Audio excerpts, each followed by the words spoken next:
बात सही है।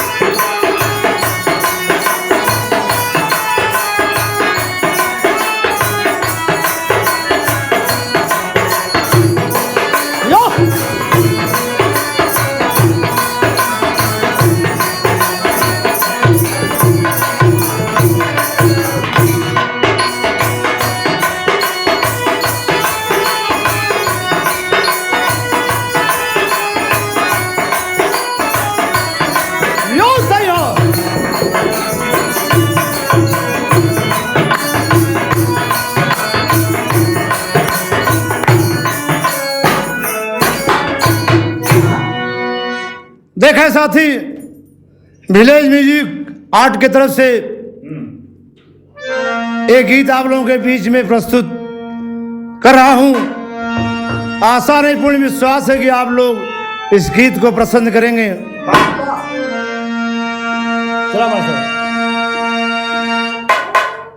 एक पति पत्नी की बात है और सुहाग रात की बेला है। सभी लोग के बीच में सुहाग रात आया है। आज उस सुहाग रात की बेला की कहानी लिखी गई क्या?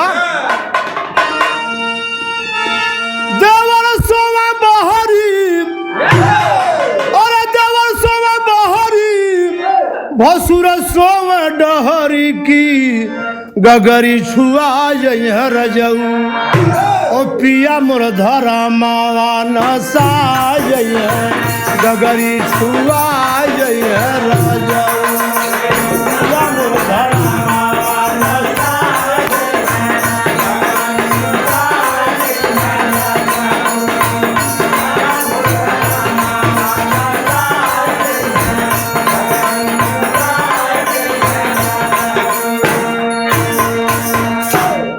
पति अपने पत्नी से कहता कि एक लोटा पानी मुझे दे दे।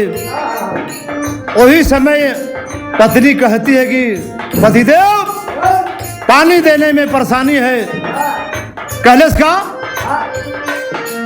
देवर सोवा बहरी भसुर सोवा डहरी की गगरी छुआ जइह रजऊ पिया मोर धरा मावा नसा जइह गगरी छुआ जइह रजऊ पिया मोर धरा मावा नसा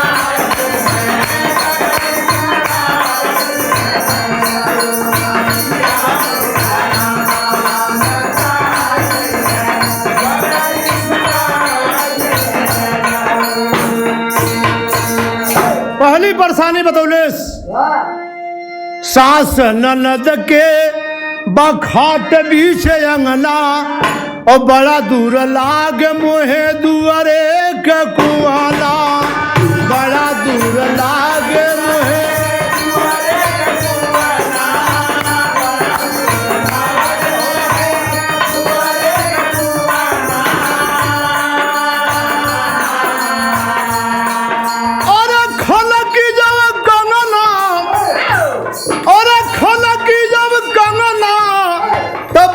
जब घुघुरू की निदिया उड़ा जइह रजऊ अरे निदिया उड़ा जइह रजऊ सासू जी का जियारा दुखा जइह निदिया उड़ा जइह रजऊ सासू जी का जियारा दुखा जइह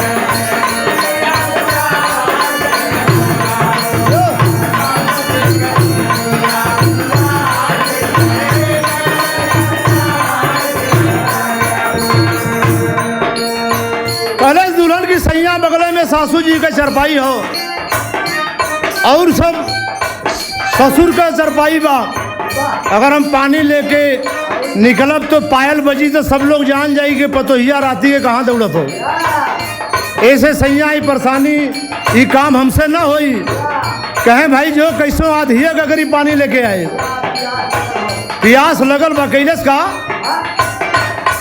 कि भरल गगरिया के सर पर उठाई और आधी जल गगरी से पानी छलकाई आधी जल गगरी से पानी छलकाई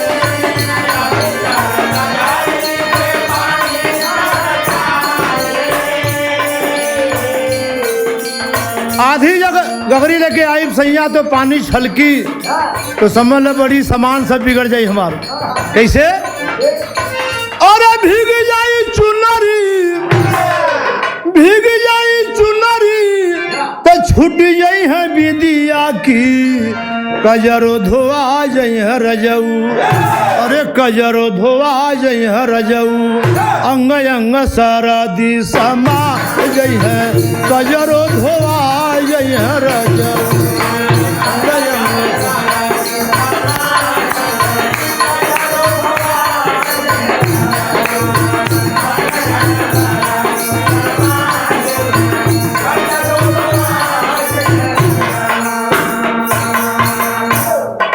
देखा तोहरे समझ में ना आवत हो, हम बतावत है कि तोहर कैसे प्याज बुझाई।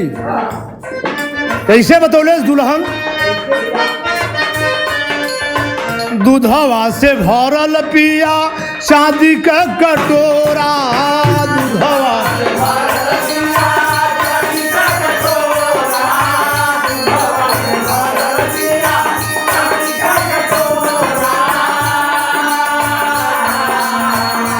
से लगाल मोरा साजन निहोरा, मुँह से लगाल मोरा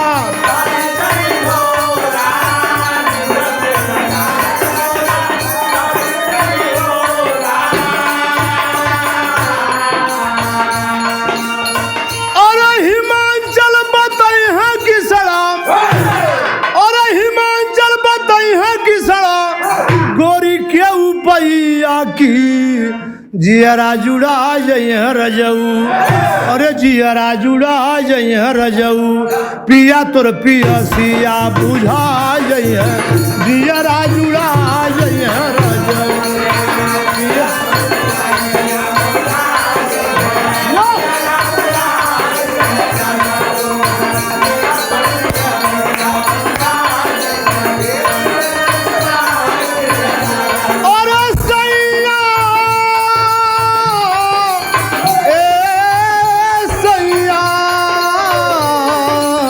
जियरा जुड़ा जई है सैया।